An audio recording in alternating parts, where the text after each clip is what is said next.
Canto 27. Summary. The threesome approach the doorway into the fire.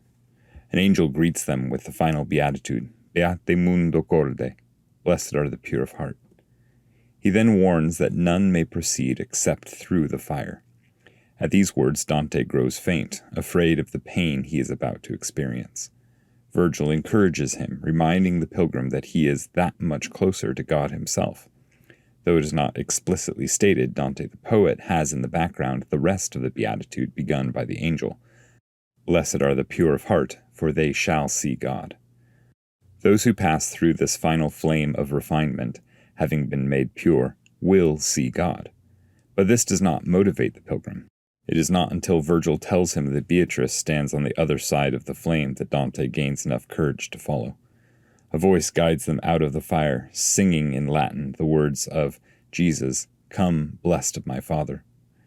They come out onto a pathway that leads them up the rest of the mountain. As soon as they start to climb, however, the sun sets and they must rest for the night. Dante falls asleep and has his third dream.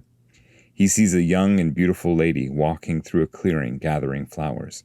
It is Leah, and she tells the dreaming Dante how working pleases her as much as contemplation pleases her sister Rachel. He awakes to find that the sun has risen. It is Wednesday morning, and Virgil encourages him that this is the day when all his hungers will be satisfied. The Roman poet confesses that he can see no further, that they have come to the limits of his understanding, and that he has no more to give the pilgrim. He urges Dante to take for his guide his own pleasure now, for, Virgil believes, the pilgrim has been purged of his vicious habits. His will has been made free, straight, and sound. It would, therefore, be a mistake not to act on its judgment. According to this judgment, Virgil crowns and miters Dante over himself. To Virgil's mind, he is now free. Canto 27. The Third Dream. As when he casts his opening rays there where his Maker sowed his blood, with Ebro falling down beneath the higher Libra, and the waves in Ganges being parched by noon, such was the sun standing. The day was fleeing when God's glad angel appeared before us.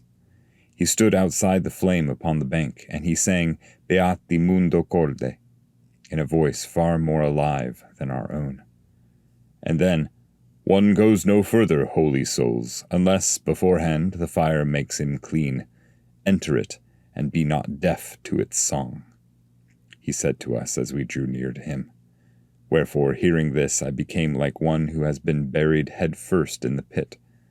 I stretched forward, keeping close my clasped hands, gazing at the fire, picturing clearly the bodies I had seen burning before. My good escorts turned themselves round to me, and Virgil said to me, "My son, here one can be tormented, but cannot be killed. Remember this, remember this. And if, on Geryon, I safely guided you, what will I do now, much closer to God? Believe as certain that if in the womb of this flame you stayed a good 1,000 years, not one of your hairs could the fire make bald. If you perhaps believe I deceive you, come closer to it and make yourself sure with your hands in the hem of your garments. Lay down now, lay down all anxiety. Come, turn in here, enter with confidence." And against conscience, I remained dogged. When he saw me remain fixed and stubborn, he said a little upset, "Now look, son, between Beatrice and you is this wall." As at the name of Thisbe, Pyramus opened his eyes at death and gazed at her, then when the mulberry turned vermilion.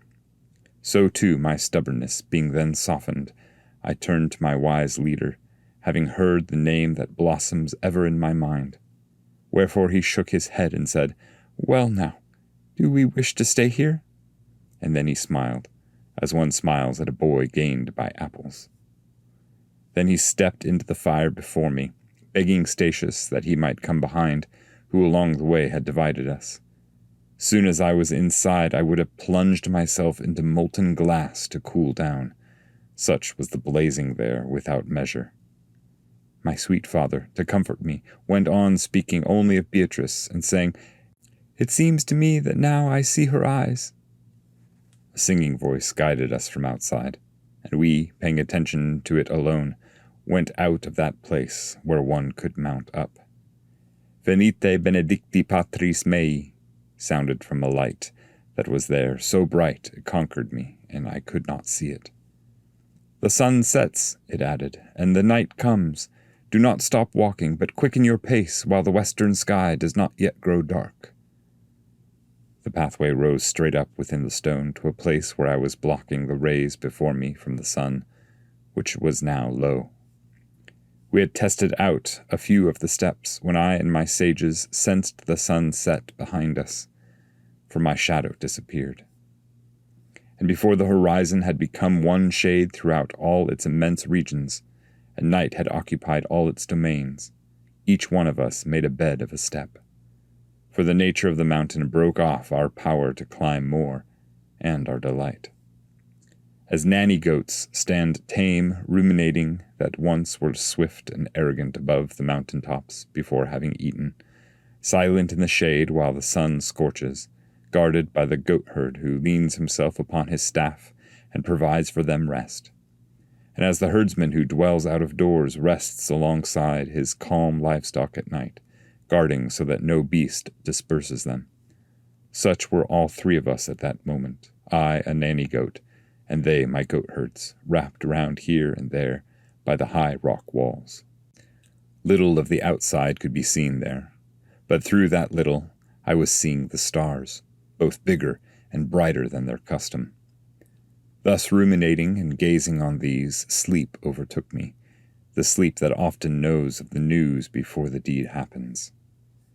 In the hour, I believe, that from the east Cytherea first shone on the mountain, who always seems fired with the fire of love.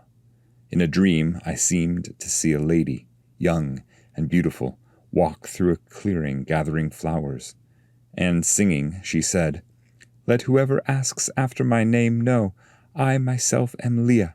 I go, moving my fair hands to make myself a garland. To please me in the glass I wreathe myself. My sister Rachel never turns away from her mirror, but sits all the day long. She is as eager to see her fair eyes as I to adorn myself with my hands. The seeing satisfies her, the working me. And already by the pre-dawn splendors which rise all the more welcome to pilgrims as, returning, they rest closer to home, the darkness was scattered on every side, and my sleep with it. Thus I raised myself, seeing my great masters rising already. That sweet apple that the care of mortals goes searching for on in so many branches, today will bring your hungers into peace. These very words toward me did Virgil use, and never were there any such presents that were of similar pleasure to these. Such desire on desire came over me to be above, that with every step then I felt my wings spreading out for the flight. When the stairway had completely sped by beneath us, and we were on the highest of the steps, Virgil fixed his eyes on me and said, "You have seen the temporal fire and the eternal, son, and you have come where by myself I can see no further. I have drawn you with genius and with art. Take your own pleasure now as your leader. You are out of the steep and narrow ways. See the sun that shines again on your brow. See the grasses, the flowers, and the shrubs that here the earth grows of itself alone. Until the beautiful glad eyes arrive that, weeping, compelled me to come to you, you can sit down, you can go among them. Wait no more for me to speak nor gesture. Free, straight, and sound is your will.